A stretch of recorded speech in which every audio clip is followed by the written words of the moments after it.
On the night of December 4th, 2009, 24-year-old Rebecca Koster disappeared. She had gone out with friends, planning nothing more than a simple night on the town. She was young, vibrant, full of life, and then she was gone. No calls, no replies, no trace. That evening, Rebecca had gone into Queens, New York with friends. She laughed, drank, and celebrated the way any young woman her age might. Those who saw her that night would later recall how happy she seemed, how normal everything felt. No one could have imagined that these moments would be her last. Montage of nightlife, neon lights, music thumping, friends dancing. When Rebecca didn't return home, when she didn't answer her phone, worry quickly turned into panic. Her family knew something was wrong. Rebecca wasn't the type to vanish without a word. Rebecca's mother, Ruth, would later describe the gnawing anxiety of that night. The way her calls went straight to voicemail.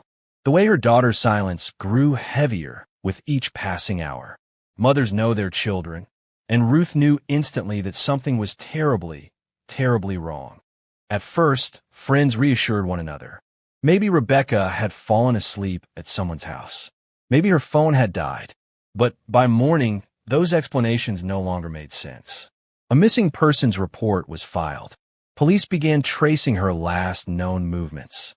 Time was slipping away, and with each hour, the chances of finding her safe were fading. And then came the texts. Rebecca's family, frantic for answers, began receiving strange messages from her phone. Messages that didn't sound like Rebecca. Messages that suggested she was being held somewhere, alive but captive. For her family, the texts were both a shred of hope and a dagger of fear. Were they real, or were they a cruel trick? Police began canvassing neighborhoods, retracing Rebecca's steps, interviewing friends and acquaintances. Among those questioned was a man named Ganthier, an old acquaintance of Rebecca's who admitted he had seen her the night she vanished. To investigators, he seemed nervous, evasive. But at this early stage, he was just one of many possible leads. For Rebecca's family, the days dragged on like a waking nightmare. Each hour, without news, chipped away at hope. They clung to the texts, convincing themselves she was still alive. They prayed for her safe return, unwilling to accept the darker possibility lurking just beneath the surface. But Rebecca Koster was not coming home. Within weeks, a discovery in a quiet Connecticut field would unravel the cruel deception and reveal the horrifying truth of what really happened on the night she disappeared. Before she became the focus of headlines, before detectives and prosecutors pieced together her tragic end, Rebecca Koster was simply Rebecca, a daughter, a friend, a young woman with her whole life ahead of her. Rebecca Koster grew up in Medford, Long Island, a quiet suburban community where neighbors knew one another and families gathered on porches during summer evenings. She was the kind of child who lit up a room, bubbly, curious, and always ready with a smile. Her mother, Ruth, often described her as her sunshine. Like so many young women, Rebecca dreamed of independence. She wanted to carve her own path in the world, to find love, to build a career, to live freely. She wasn't extraordinary in the sense of fame or fortune, but she was extraordinary to the people who loved her. By her early 20s, Rebecca was still figuring things out. Friends describe her as loyal and caring, someone who would stand by those she loved no matter what. She enjoyed nights out with friends, trips into the city, the simple joys of being young and alive. But behind her laughter, Rebecca was navigating the same struggles many young adults face. Balancing responsibility with freedom, managing complicated relationships, trusting the wrong people. Life was messy, but it was also exciting until it wasn't. Rebecca was close with her family, especially her mother, who kept a careful eye on her daughter's well-being. But like many young women, Rebecca sometimes fell into the company of men who didn't deserve her trust. One of those men was Ganthier, a name that, at the time, meant little more than a fleeting connection. But in hindsight, it would become the name that changed everything. In December of 2009, Rebecca was just 24 years old. Her future stretched wide in front of her. To those who knew her, she was funny, vibrant, and beautiful, a woman with her whole life ahead of her. She had no idea that her story would end before it truly began. Her family would later describe the ache of remembering her in fragments. The way she laughed at small things. The way she always hugged a little tighter than most. Her absence was not just a gap in their lives. It was a void that swallowed every ordinary day. For them, Rebecca would never age. She would never grow into the woman she was meant to be. But even as her loved ones clung to the memory of who she was, darker truths were beginning to surface. The unanswered phone calls. The strange text messages. The last person to see her alive. The image of Rebecca as a carefree young woman was about to collide with the horrific reality of what had been done to her. Rebecca Koster was more than a victim. She was a life interrupted, a vibrant young woman silenced before she had the chance to write her story. And as investigators dug deeper, they would uncover a nightmare no one could have imagined.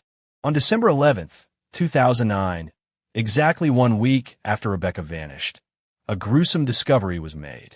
In a quiet Connecticut field, far from the streets she called home, her body was found. What had begun as a missing persons case was about to become a nightmare beyond comprehension. A passerby noticed something unusual on the roadside near Milford, Connecticut. A smoldering patch of earth, a strange smell in the air. When authorities arrived, they uncovered what remained of a human body, partially burned and left in the open. It was a body that had been set on fire, but the attempt to destroy it had failed. What investigators found was more than enough to launch a homicide investigation. Forensic investigators quickly realized this was no accident. The body had been mutilated, fingers, toes, and nose removed in a grotesque effort to hide the victim's identity. It was clear someone had wanted this woman to disappear, not just from life, but from memory. But even in death, Rebecca's body told its story. DNA samples confirmed the truth. This was 24-year-old Rebecca Koster. For Rebecca's family, the discovery shattered the fragile hope they had clung to. The texts they had received, the ones that made them believe she was alive, now seemed like a cruel trick. Their daughter had been dead all along, discarded in a field miles from home. Detectives retraced Rebecca's last known steps. She had been out in Queens with friends. At the end of the night, she had gone to the home of an acquaintance, Evans Ganthier, a man from Central Islip. He claimed she had left his house alive, but investigators found that hard to believe. Adding to the horror were the text messages sent from Rebecca's phone after she vanished. The wording was strange, the tone unfamiliar. Her mother, Ruth, immediately sensed they weren't written by Rebecca. Police soon agreed. The texts were an attempt to buy time, to mislead, to deceive. But if Rebecca was already dead, then who was sending them? When confronted, Evans Ganthier spun a story almost too bizarre to believe. He claimed Rebecca had died accidentally, tripping over a set of dumbbells in his garage, striking her head. Panicked, he said he didn't know what to do. Instead of calling 911, he mutilated her body, cut away parts that could be used for identification, and set her on fire in a Connecticut field. To investigators, this explanation was absurd. Rebecca had been burned, mutilated, discarded. That wasn't panic. That was planning. Forensics told a story far darker than Evans's version. Evidence suggested Rebecca had been killed deliberately. His story about an accident did not align with the brutality inflicted upon her body. Why would someone go to such extremes unless they had something to hide? The discovery of Rebecca's body shifted everything. This was no longer a missing persons case. It was a homicide, one marked by deception, cruelty, and rage. And the man who had seen her last, Evans Ganthier, was no longer just a person of interest. He was the prime suspect.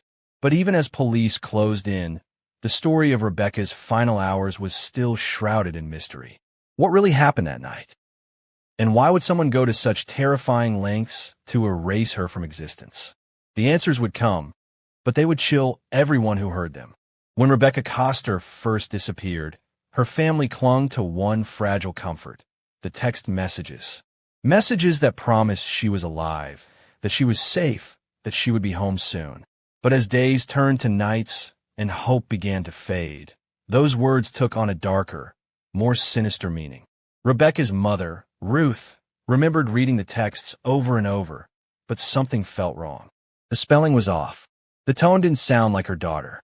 Rebecca was known for using certain phrases, little quirks in her writing, none of which appeared in those final messages. The truth was devastating. Those messages were not Rebecca's voice. They were the voice of her killer, buying time, covering his tracks, and prolonging her family's agony. Detectives turned their attention to phone records. The texts had been sent from Rebecca's phone, but the timing was suspicious. They were delivered after she was last seen alive, and cell tower data placed her phone nowhere near where Rebecca was supposed to be. The evidence pointed to one conclusion: someone else had her phone, and the only person with access to both Rebecca and her phone was Evans Ganthier. Police brought Evans in for questioning. He looked calm at first, but cracks quickly began to show. He admitted Rebecca had been at his home. He admitted she never left.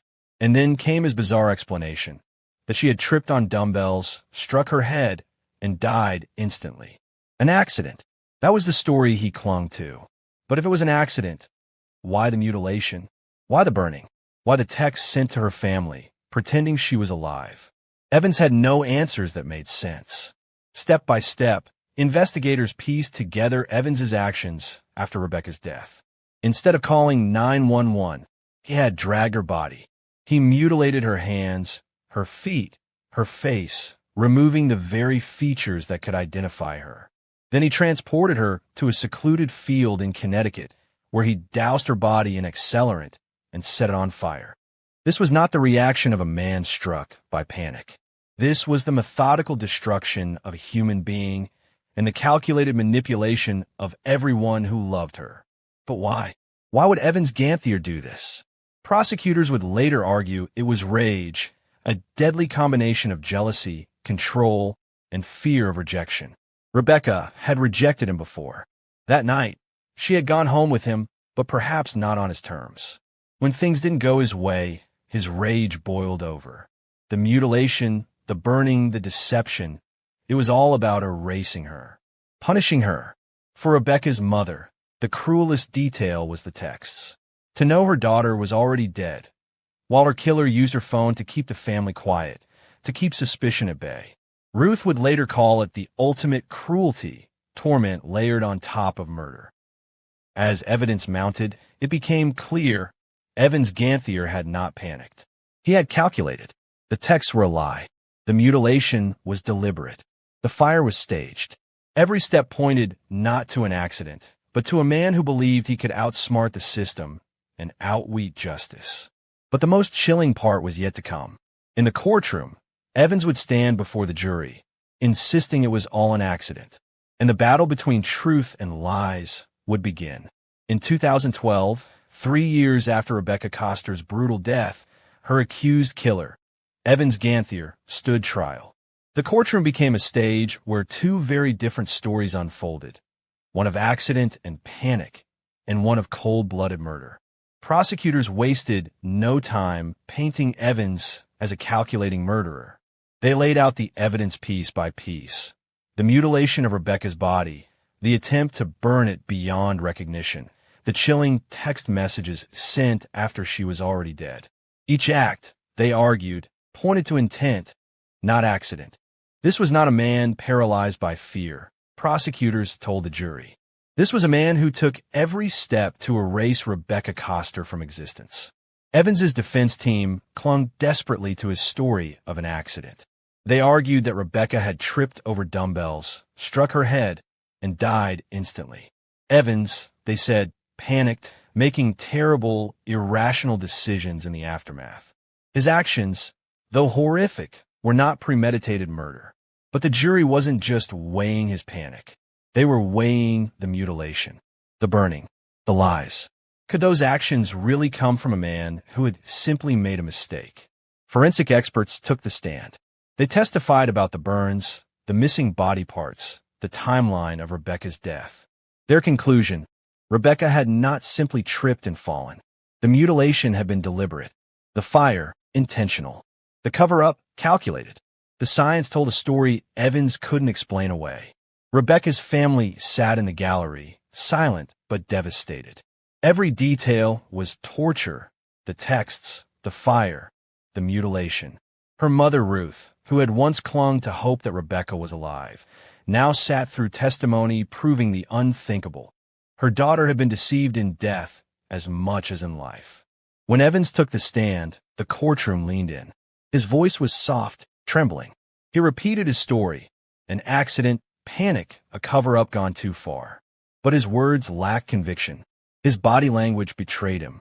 Jurors watched as a man struggled not just with his story, but with the truth he was trying to bury. In their closing arguments, prosecutors reminded the jury of every chilling step Evans had taken: the mutilation, the fire, the texts. They framed it as the ultimate act of control, to silence Rebecca in life and erase her in death. The defense, meanwhile, begged the jury to see a panicked man, not a murderer. After days of testimony and hours of deliberation, the jury filed back into the courtroom. Rebecca's family held hands. Evans stared forward, stone-faced. The verdict was read: guilty of second-degree murder. For his crime, Evans Ganthier was sentenced to 25 years to life in prison. It was a measure of justice for Rebecca Koster, though no sentence could undo the horror of her final moments. As Evans was led away in handcuffs, the courtroom let out a collective breath. For Rebecca's family, it was closure, but not healing. They had endured the unthinkable: a daughter taken in the most brutal way, a family deceived with cruel messages, a community shaken to its core. But even with the verdict delivered, questions lingered. Why had Evans gone to such brutal extremes? Why mutilation? Why fire? Why lies? For some, the trial provided answers. For others, it left only deeper scars. And as Rebecca's family left the courtroom that day, they knew one thing for certain: the fight for her memory was far from over. In the end, the trial gave a verdict. It gave a sentence, but it could never give back what was stolen. For Rebecca Koster's family, the wounds of her murder will never fully heal. The memories of her life, vibrant, hopeful, full of promise, now exist alongside the horror of her death. Rebecca was just 24 years old, a young woman with dreams of building a future, a life full of laughter, friends, and love. She was described as sweet, thoughtful, and full of light. To her family, she wasn't just a victim. She was a daughter, a sister, a friend. Her absence left a hole no court ruling could ever fill. The cruelty of her death was matched only by the deception that followed: the mutilation, the fire, and the texts, those hollow words, typed by her killer, meant to trick her family into false comfort. For many, this was the hardest truth to accept: that Evans Ganthier not only took Rebecca's life, but tried to manipulate her family into silence and confusion. Was a cruelty beyond the act of murder, a psychological torment inflicted on those who loved her most. Rebecca's murder shocked her New York community. Vigils were held, friends and neighbors gathered to remember her life. Her story was covered widely in the press, not just for its brutality, but for its chilling reminder of the dangers faced by women at the hands of men they knew and trusted. Rebecca became more than just a victim in a courtroom case. She became a symbol, a reminder that behind every headline is a family shattered, a community grieving, and a life cut short. As for Evans Ganthier, he was sentenced to 25 years to life. He remains behind bars, where he will likely spend the rest of his days. For many, his fate is fitting. A man who tried to erase a woman from existence now erased himself from the outside world. His name will forever be linked not to freedom or power, but to the cage he created for himself. The murder of Rebecca Koster forces us to reflect on deeper truths about violence and control. How many other women have been silenced, their stories lost to rage and obsession? How many families have been tormented by the lies of killers trying to hide their crimes? Rebecca's case is not just a tragedy. It is a lesson in vigilance, in justice, and in the importance of remembering the victims for who they were in life. Despite their pain, Rebecca's family has shown incredible strength. They have spoken about her not as a victim defined by her death, but as a daughter defined by her life. They continue to honor her memory, to remind the world that she was more than the brutality inflicted upon her. In their strength, they ensure that Rebecca Koster is remembered not for the violence of her end, but for the brightness of her spirit. In true crime, it's easy to get lost in the details of the killer, their lies, their cruelty, their manipulations. But the heart of every story is a life cut short. Rebecca Koster was more than a victim. She was a daughter, a friend, a light extinguished too soon. Her story is a warning, but also a call to remember. Justice may punish the guilty, but remembrance keeps the innocent alive. May her story never be forgotten. May her story never be forgotten.